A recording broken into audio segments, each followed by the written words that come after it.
Do you know many people are having trouble with adjusting the volume on their JBL Tune 710 BT headphones? Don't worry. In this video, we'll show you how you do this.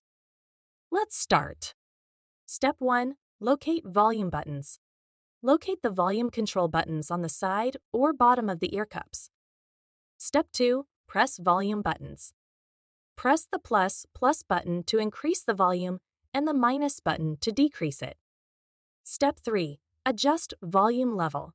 Adjust the volume to your preferred level by pressing the buttons multiple times. Step 4. Hold for continuous change. Hold the volume up or down button to continuously change the volume quickly. Step 5. Test volume level.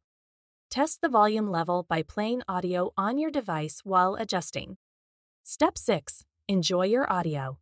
Once set to your preference, enjoy your music or audio content at the chosen volume.